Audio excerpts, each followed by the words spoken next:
Welcome to the Value Script, the podcast where we bring value every episode for the everyday person. I'm your host, Lonnie Carmichael.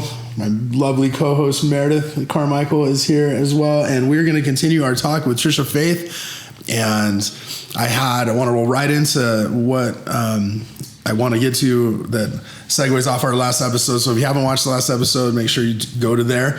And then we want to have your questions and comments in the comment section. Keep them real, keep them nice and loving, because we're trying to create a culture of understanding and awareness and love. And I want to read this quote, and it'll get into the rest of my thought that I had. And it's from Hank Smith. I love a lot of his quotes, but he says, thinking of a child as behaving badly disposes you to think of punishment. Thinking of a child struggling to handle something difficult encourages you to help them through their distress. Mm-hmm. And I think like a lot of even well-intended people from our lives, and largely from our faith, because that's where we spent most of our lives. Like you said, don't say these things, right? Don't say this, right? Don't say I love you, but right. Just say I love you. Yeah. Stop the but. Yeah. But I feel that they look at you like they just like this as somebody behaving badly, and it disposes you to think of punishment. Right. And there are even some scriptural basis for people wanting to make sure they're doing all they can to bring about all the good that they can. And as Christians, if they see somebody going into a lifestyle they think is anti to that, or not in accordance with that, then they have a duty to say something, right? Because they think you have a problem. Yeah. Rather than taking the opportunity to look at you as going through something really difficult to handle. Yeah. And how can I help with your distress? How can I help love you through this? Like, you're making choices for your life. You're not making choices for my life. And I need to be able to let you do that. Yeah. Totally openly. this is your life. You need to be able to make those choices. How, as your friend, do I help you go through something really hard and go through that distress? And because I don't know. Yeah. You do what your wife has been doing.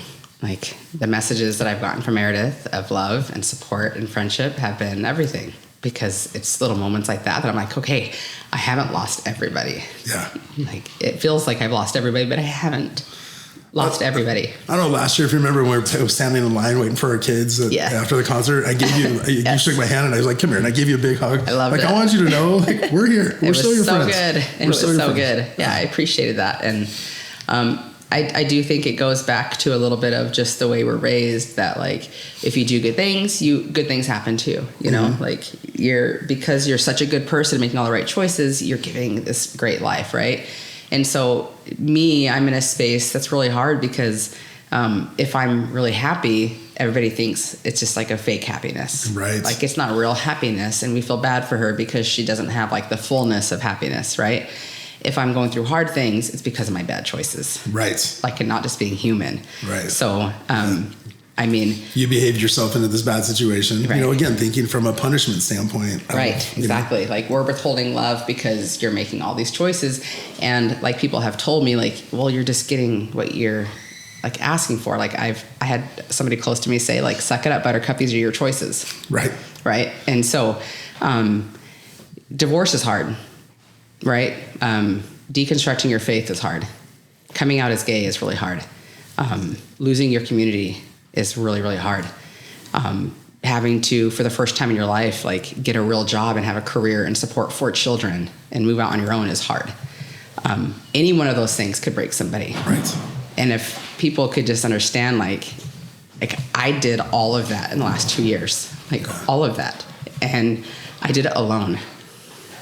Like, my children helped me move houses. Wow. Right? Like, people that I never met before are my community now because they were the ones that showed up when I was crying and falling apart. Right? Like, I did all those things on my own. And so, one, it's a testament to like how strong we are. And so, like, if you're in a place of having to make those choices, like, that's why I say, like, do it. Like, you will survive it. You will make it through. Like, you'll see how incredibly strong you are. And there's so much joy through it and miracles to be seen. But like, it doesn't have to be that way. Like, I don't want anybody else to have to go through what I went through because it's so unnecessary. Like, it's so unnecessary, when you spend your entire life serving, Not just every calling growing up in my church and a mission and like Relief Society president for 7 years and gospel doctrine teacher, like every single calling you could have, you know, at a ward level, right? As a woman, I did it all. Yeah. Like with like excitement and love. Like I wanted to do it, and to be released 2 days after I come out. Right. I didn't even get anybody reach out to me. Like they released me through my ex-husband. Oh, wow. And then to not hear a word from that community ever since. They didn't talk to you directly at all? Mm-mm. Wow. No, I just got released. Wow. From nursery, which is kind of crazy because like nobody gets released from nursery. Seriously, if you're willing to show up, I did. If you're willing to show up, you can be there. Yeah, because the scary gay woman in nursery is not okay, you know. So yeah, like. Well, so it's weird to like give everything and realize like you're not going to get back. Like all that love you felt was one-sided. I think people in our community, you know, would look at, like you said, a gay person serving a nursery and wonder, what's the influence, right? Or what is there going to be conditioning, or I don't know. You know what I mean? I do think those are real concerns that people have. Yeah. And whether they're well-founded or not, they have them. Yeah. Part of that, again, is representation. Mm-hmm. So, like, that is something that's really important to talk about because growing up, especially, like, in the 80s in Texas, like, I truly did believe, like, it was so scary feeling, like, am I gay? Like, what is going on? Like, why do I have these feelings, you know, towards girls? Why do I have no interest in boys other than, like, playing football with them? You know, like... Did you feel like something was wrong with you, though? Yeah. Like, there must be something wrong with me to have these... Yes. It was very, very awkward. It was very hard. And identity is everything. Like, that's a whole other topic, right?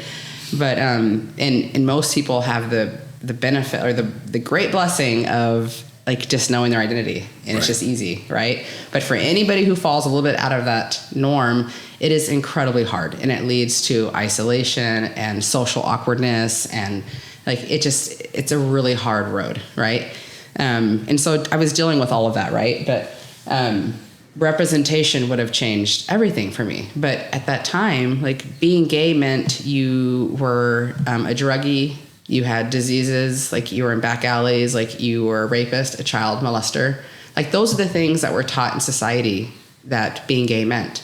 And it was all just marketing, and who knows why they were doing that. But it was a way of like destroying that community. And none of it's true. Like trying to keep it from being able to propagate. Right. Yeah. Yeah.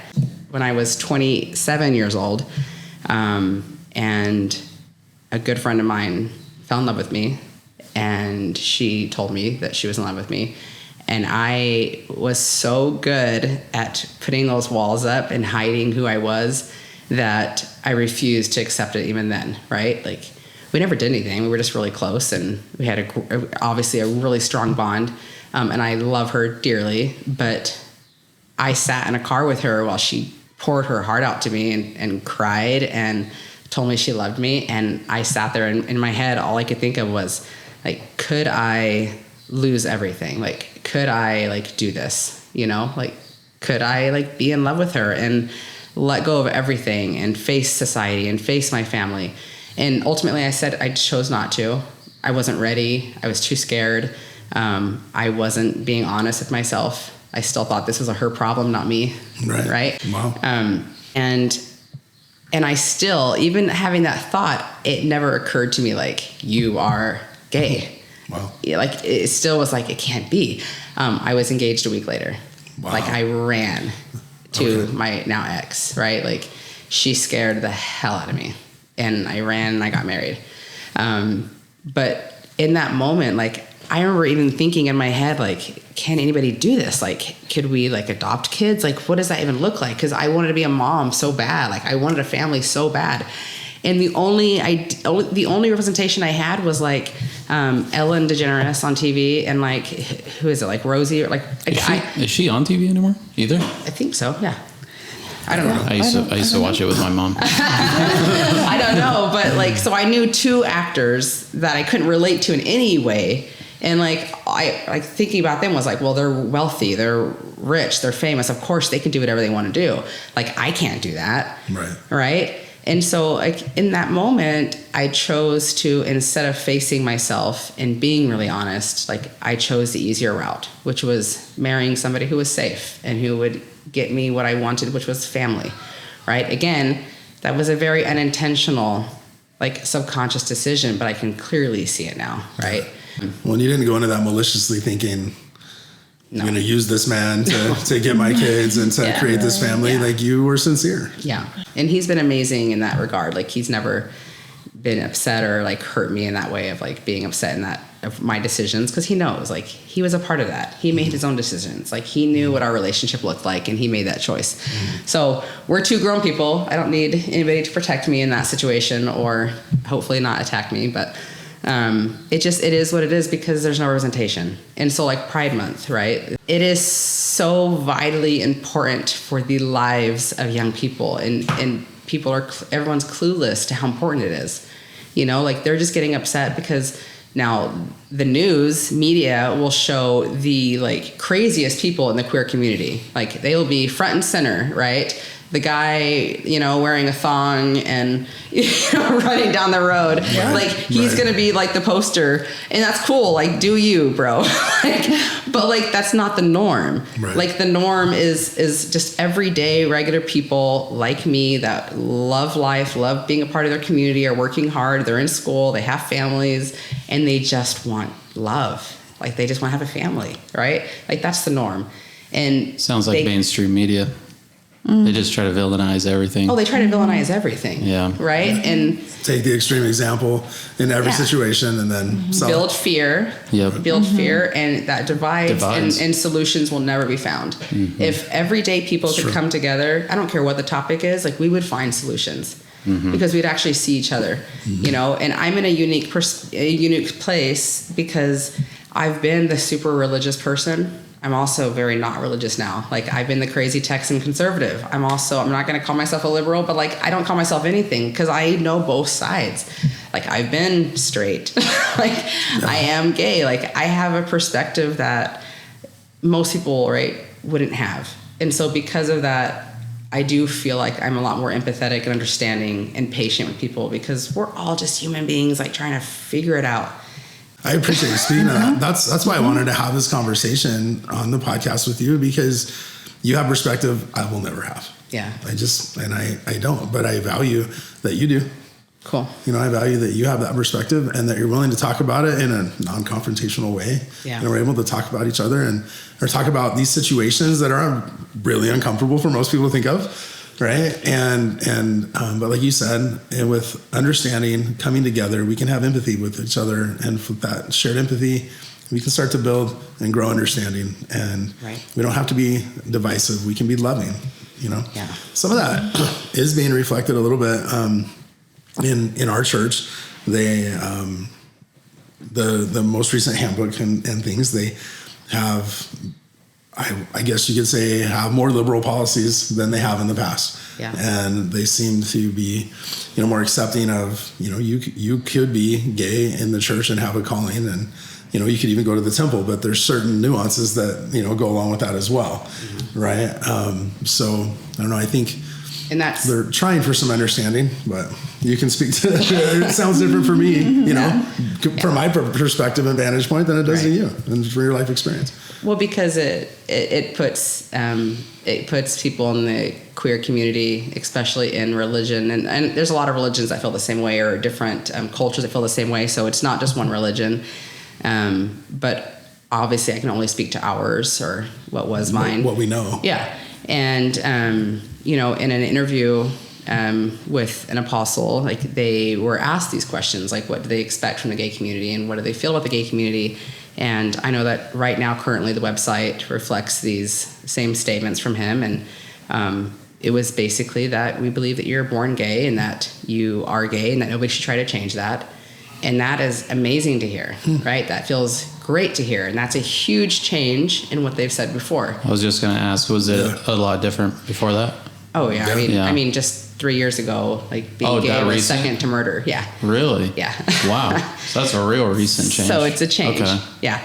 And they would say, well, it's not being gay that is a sin, it's acting on being gay. Well, if I am gay and if I was born this way and if I'm always going to be gay, then how do you not act? How does that impact how you act? Work, right? And so, and then they, were asked, well, what do you expect of them? And they admitted, like, we don't think they should marry into heterosexual marriages because we know that ends in divorce, suicide, depression, addiction. So I was appreciative of that. Now I would ask, like, how do you expect them to actually do that? Like, when there's no representation and you're not allowed to explore your sexuality prior to marriage, like, how would I have known, right, truly that I was gay and accept that if I'm not allowed to talk about it or explore that, right? I'm going to end up in a marriage and it is going to end up in divorce or worse, right? Like, that is inevitable. Like, you can't control that. And if you do know, like, the answer to that is, if you do know, then we expect you to be celibate and we will comfort you. We will hold you close. Like, you'll be a part of our community. There's not a single person in this church that's going to come lay in bed with me every night and hold me and help me feel like not alone in this world. Right. Like, there's not a person that's going to come be my partner, like, for life. Like nobody can do that for me. And to believe that an 18-year-old boy or an 18-year-old girl is supposed to look at the rest of their life and, like, choose to be alone. Like, that is an impossible request. And, like, what they're asking of that person or that child is, it's death. It's death of their soul. It's death of who they really are. Like, it's death of love. Like, it is extreme loss that they would never be able to do themselves. And I would just ask you, if one of your kids came out as gay, like, with how much love you have for them and how much love you have for Meredith or for Lonnie, like, could you ask your child to be alone? Like, would you ask that of them? And I don't need you to answer that right now, but, like, that's what every single person should be asking themselves. Like, would I expect that of my child, to be alone for the rest of their life? Wow. I could never do that to my kid, ever. Yeah. Wow. Mm-hmm. So, can we ask one of the elephant questions in the room? How are your kids? Like, how have they, how have they adapted or, gone through this? Yeah. I can speak to the hard and the good. I'm never going to pretend like everything's, like, perfect. It has been hard, and I have been the one to hold them when they cry. Like, I have been the one to have those hard conversations. So I'm not pretending that life is perfect for them. But through this situation, they have learned a depth of empathy and kindness and love that most kids will never experience until they're much older. Like, they are better people today through this experience. They show up for their mom and dad differently than most kids would normally show up. My son just comes in sometimes and just lays with me, and sometimes I'm holding him, sometimes he's holding me. Like, and it's beautiful. My oldest is an absolute, like, he's so incredible. Like, he's just a really smart kid. He's a perfectionist. And a worry that I've had secretly as a mother since I had him was, like, will he be one of those perfect kids that ends up suicidal because of the pressure they put on themselves to be so perfect, right? To not disappoint anybody. Like, he's the kind of kid that you don't punish. Like, he punishes himself, right? Through this process of me coming out and the divorce, like, I've seen him finally turn into a kid. Like, he's finally relaxing. He's finally, like, less judgmental. Like, he's letting go of all these, like, perfectionist tendencies that he had before. He joined theater in the high school, ended up having, like, a sub-leading role, and, like, was absolutely, like, blew me away, like, how talented this kid is and how much his entire theater group loves him as one of the only freshmen that performed. Like, he's just thriving, and he was the one I was the most worried about, And so how are my kids doing? He was the one I was most worried about, and he's just, like, I'm so excited for his future. It's thriving. The rest of my kids, like, they're like, I'm doing therapy for all of them. Like, we have real conversations. Like, I'm not brushing anything under the rug because that is a generational lesson that I will never repeat. Right. And we're doing the hard, and we're having so much fun through it. Like, I don't know what else to say. Like, what's interesting too that we have found through, I don't know, everything that we've experienced.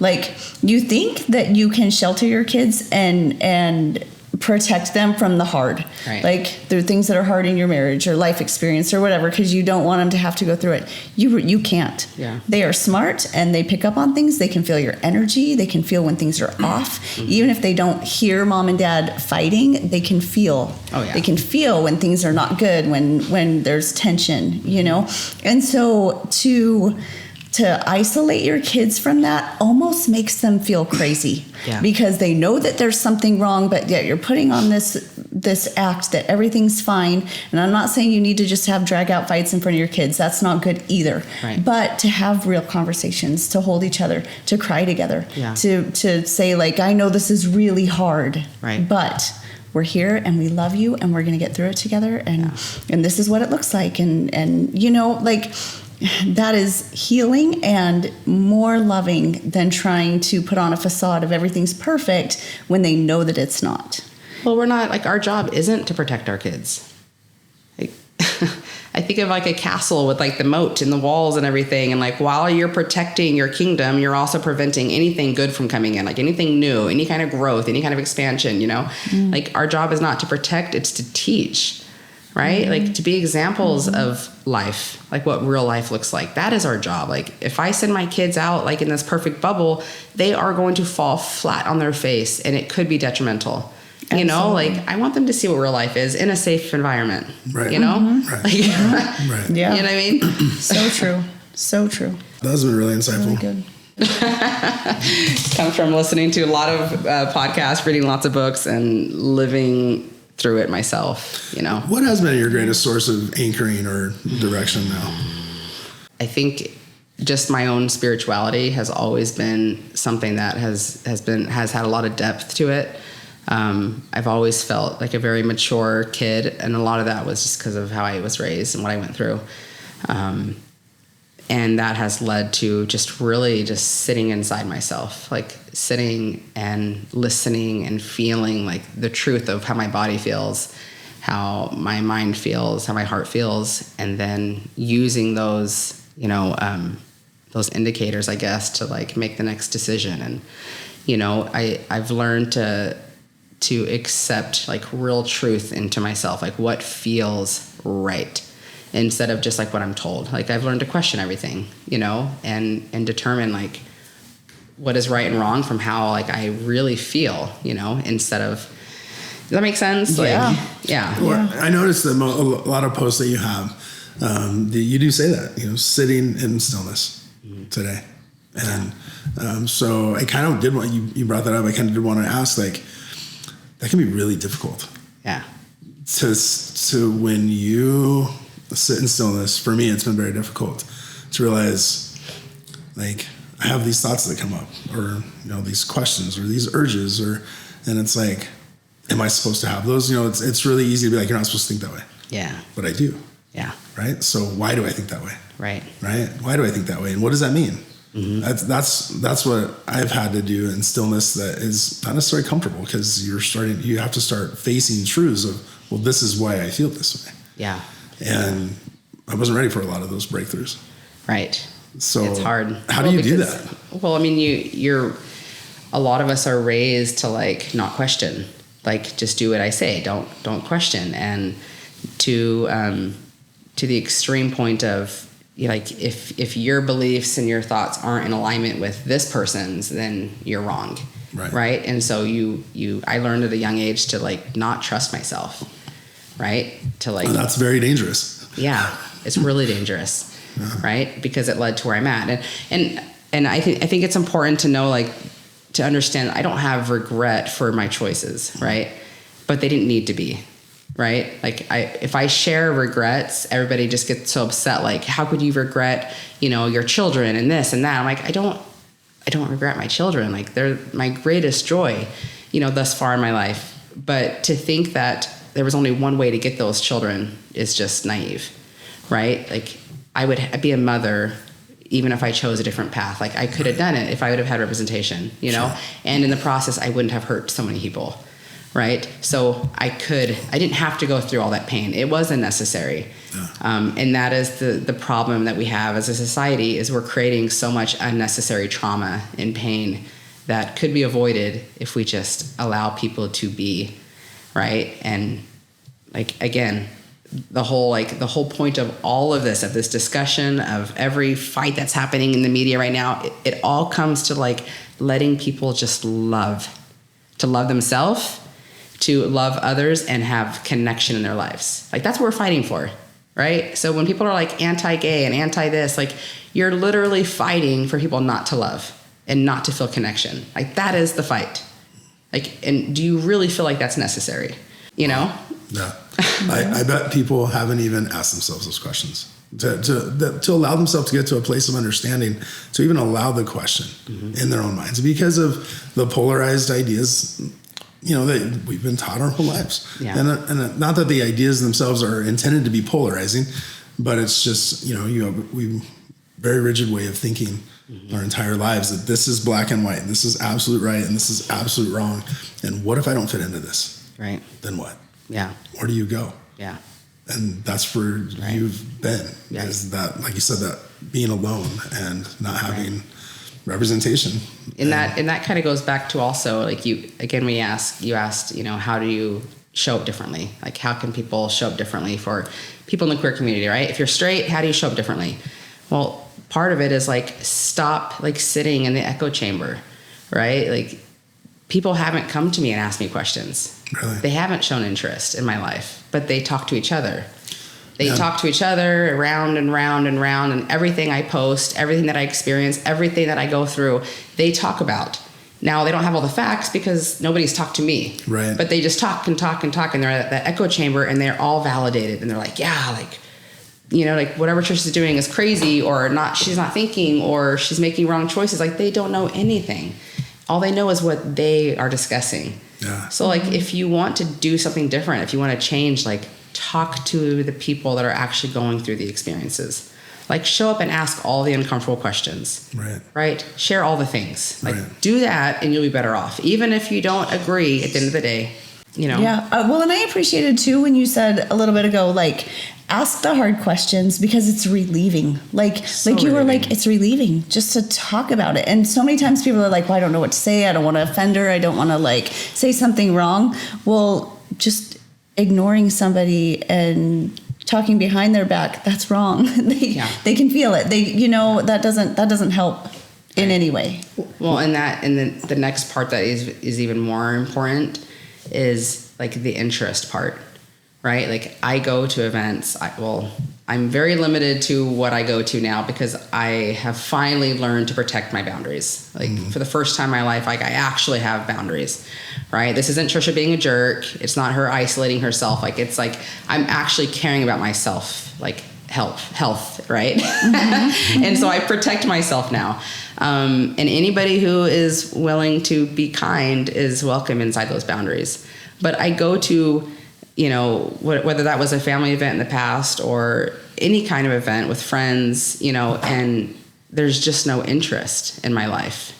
And so again, it becomes this big elephant in the room. It's not only what are they not asking, it's what are they not thinking.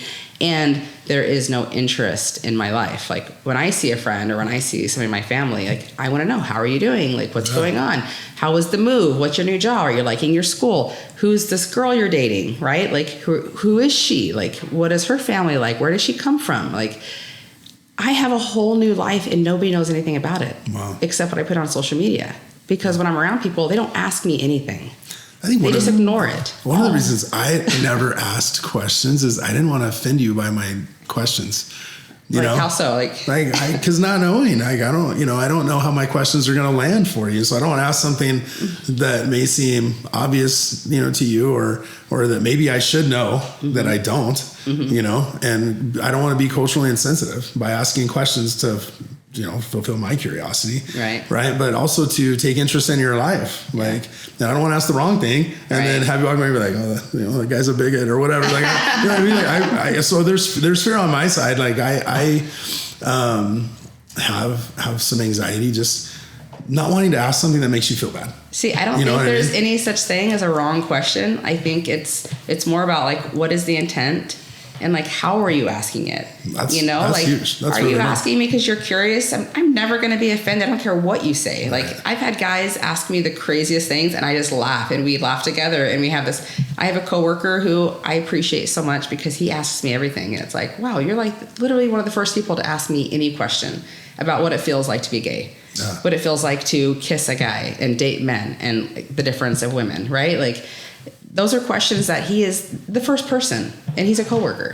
right? Like it is so good and so relieving to just talk about my normal life. Like it's not some like crazy, scary, shameful thing. Right. What is the big difference? Yeah. Well, girls kiss a lot better.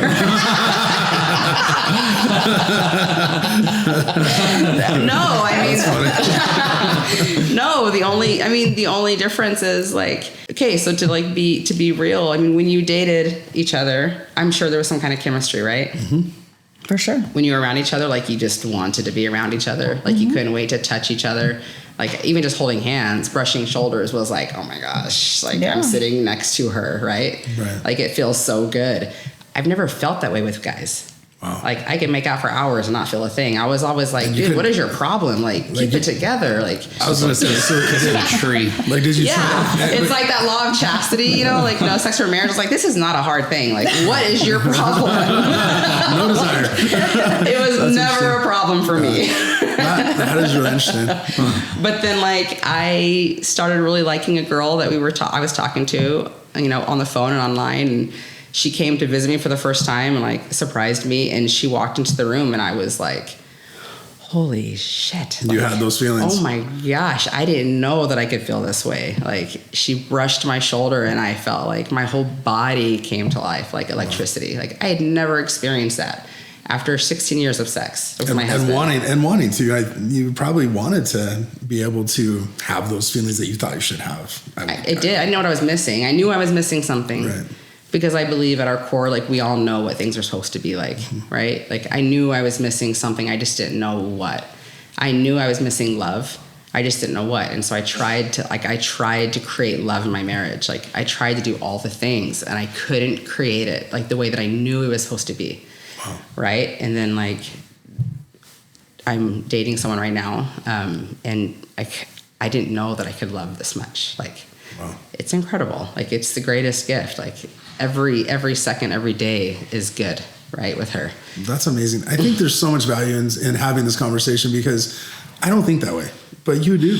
And that needs to be okay for you. And it needs to be okay that I realize you think differently than I do. You perceive the world in a lens that I don't have this lens. Right. And just because you perceive it differently than I do, that shouldn't just automatically make you wrong. Right. Well, it's okay. Let me ask you a question. So, are you right or left-handed? Right. Have you ever broken your right hand?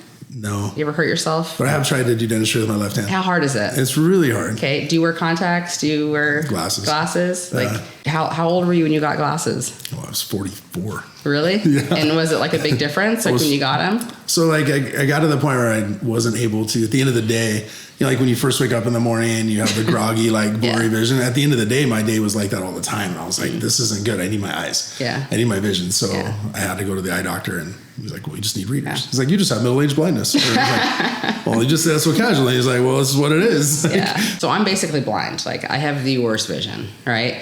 And I didn't get glasses till I was 15. Like I didn't know that I needed glasses till I was much older.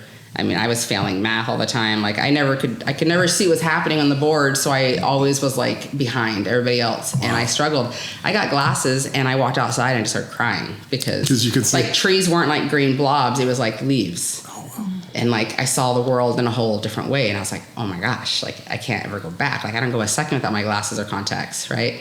I broke my hand once, my right hand, and I'm an artist and I write. And I had to use my left hand for months. And it was terribly hard, right? It was so uncomfortable, so awkward. I had to think about every little thing. Whereas my right hand, easy. It's the same. Like I know that seems like a crazy comparison, but it's the same. Like once I like finally recognized the truth of my sexuality and admitted it to myself in the mirror, which actually happened. Like I spoke to myself and it was a really long, good cry. When I finally woke up, like there is no going back. Like you can't turn that off. Like once you wake up, you're awake, and everything is different, right? And you start recognizing all the things that happened throughout your whole life that you just weren't willing to look at or maybe just didn't understand.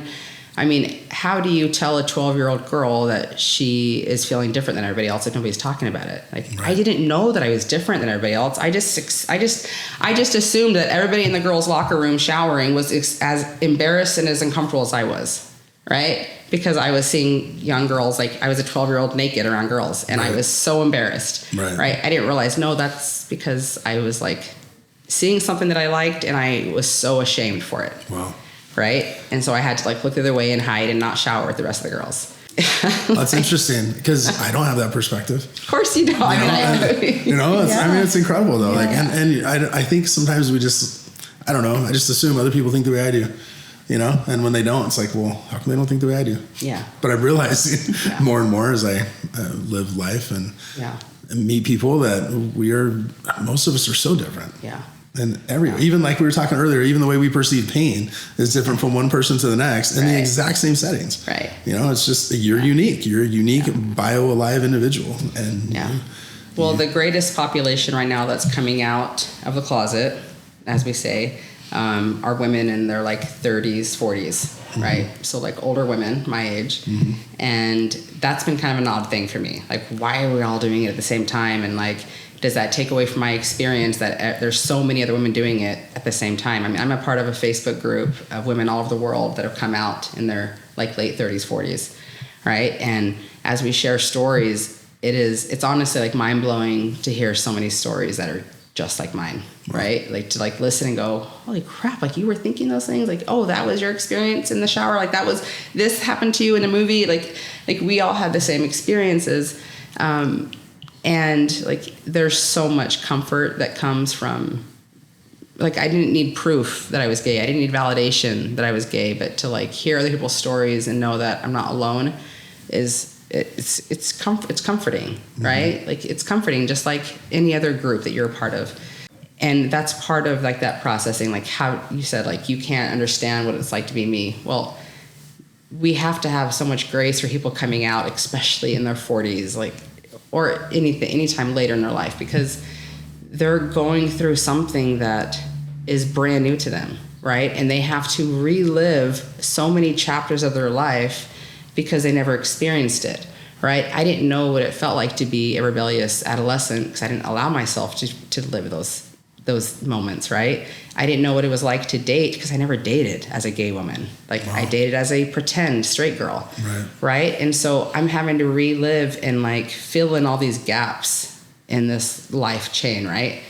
And that means I'm going to make some stupid choices. Right. Like, I'm going to make some mistakes, right? You're doing this for the first time. Yeah. And like, it's not just me. It's people that get divorced. They tend to go through this rebellious thing. And everybody's like, why are they making these choices?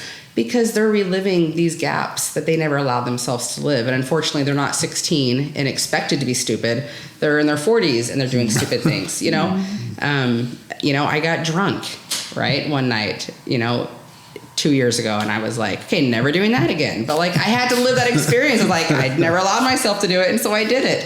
And I don't regret that because it was a lesson learned, and I did it in a safe environment, right? But like, people are going to like process and deconstruct their life when they're going through anything really hard like this, any kind of major transition. They're going to go back and do the things that they never allowed themselves to do.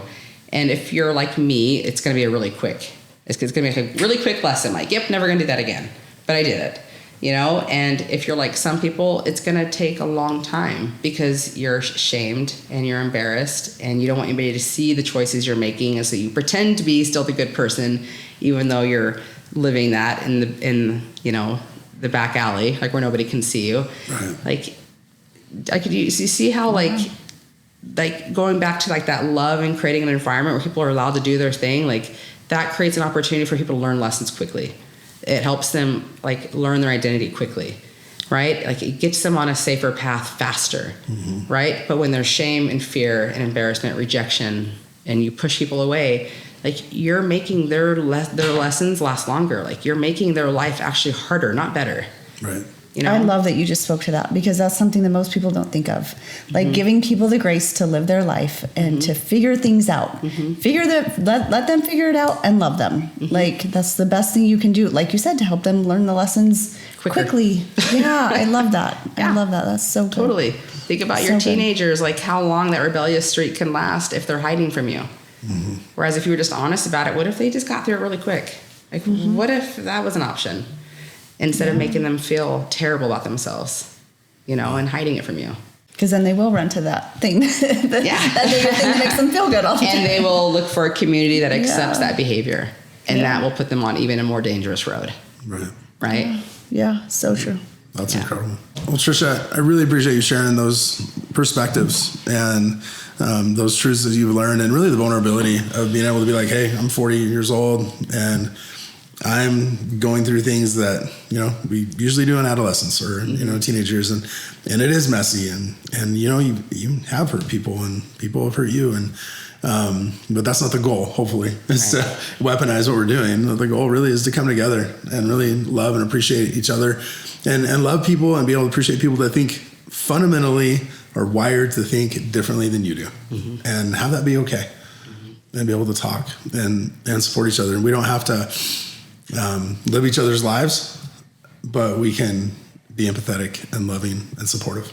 And even if we do live different lifestyles, I think it's even more powerful that we can be empathetic and loving and supportive and of each other.